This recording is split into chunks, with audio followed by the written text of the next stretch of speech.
19-year-old Gates Hunsaker was preparing to serve a mission. His bags were packed. Everything was ready to go. But a tragic accident altered those plans. Despite his injuries, how his determination and positive attitude are helping him set his sights on a different mission and deciding to be happy no matter your circumstances, habits that will help you find joy. I was raised to pray for the military and to respect the flag, respect those who serve in the uniform. Artist Chad Hawkins wins a major commission from the military, painting a scene from Afghanistan over 7,000 miles away. That's all today on Mormon Times.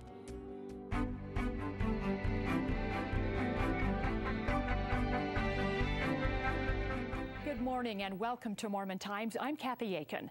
From an early age, young men in the church are encouraged to accept a call to serve. That was the case for one bountiful teen who was all packed up and ready for his mission last month. But a tragic accident one day before entering the MTC put those plans on hold. Look at that! Oh my gosh! 19-year-old Gates Hunsaker is on a mission. A mission to walk again. Dear Elder Hunsaker, you are here. Not the mission he was expecting after opening his church mission call in February. You are assigned to labor in the Louisiana Baton Rouge. Yeah! I just felt that I made that decision when I was younger, and I've always been about following through with my decisions, so I've always felt that it'd be a good path to go down. On April 5th, Gates was making final preparations for his path to the MTC the following day. His bags were packed. Everything was ready to go. But Gates and his best friend Garrett Millward wanted to go snowboarding one final time. At the end of their run, Gates tried one final jump over a river. I hit the jump, and because it was so sudden, it sent my body upside down, and I hit basically upside down the bank of the other side. Before he had even hit the other side, just the way that his legs got taken out from under him, and just instantly knew. Gates knew as well. He had broken his neck. He was saying all sorts of crazy stuff and just in and out of consciousness, but the clearest thing that he said the whole time was, we need to pray. Yeah, I was devastated, but at the same time, it was just like, I know I can get through this. Like, this is another challenge, another trial, but I knew that I could get through it. Yeah. Every week, I usually have a couple up days, really good days, and there's that day, it just hits you about the reality. And definitely get peace of mind and blessings.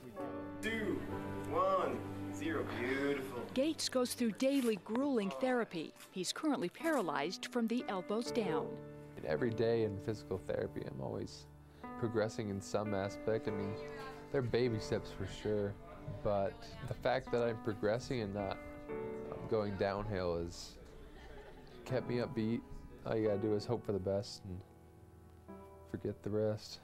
With that attitude, Gates says he will serve a mission after all, though not in the way he expected. It's a mission he hopes to serve with honor. It's kind of my job to show others that there is a light and there is a way to get through tough times by putting your whole heart in Heavenly Father and just having faith that He'll protect you.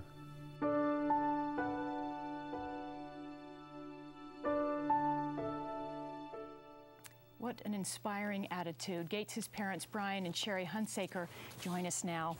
Sherry, you told me earlier in the hospital that you and Brian both knew what had happened to Gates before you even went to the hospital. Can you share that story?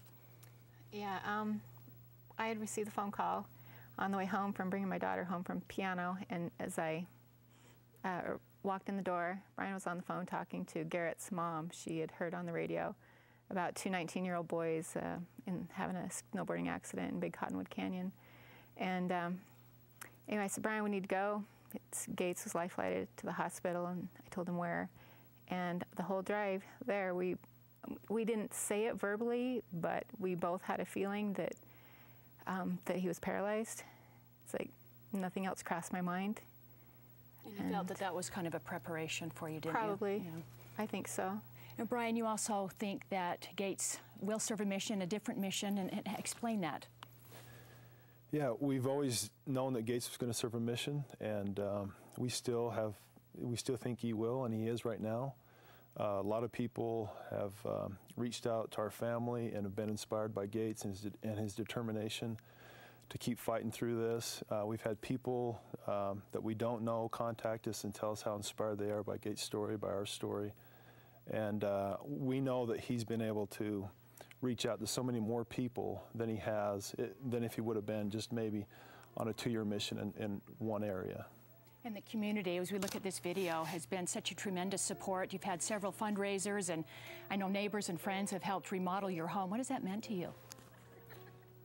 The only 2 words that I could come up with during this whole thing is wow and crazy. Because, I mean, just all the people, it's like I said, wow, all the... People have been so supportive of our family. They have really reached out. We've had Gates' friends, our family, our neighborhood, our ward have just been so supportive and really helped us through this. And his very best friend, Garrett, as we saw in that story, left Wednesday for the MTC. I'm sure that was a tough goodbye for both of them. It was tough. He had about an hour to spend with Gates before he left, and it was really touching. And when the elevator closed and Gates came back, and the one thing he said is, "I miss my brother already." So there's a tight bond right there, and we've got another son, Garrett. He's on a mission right now, and we've got our son Gates here. So both those boys have 2 moms, 2 dads, numerous grandparents. And both serving missions. Absolutely. Brian and Sherry Hunsaker, thanks so much, and we obviously wish Gates the very best in his recovery. Thanks for coming in today. Thank you.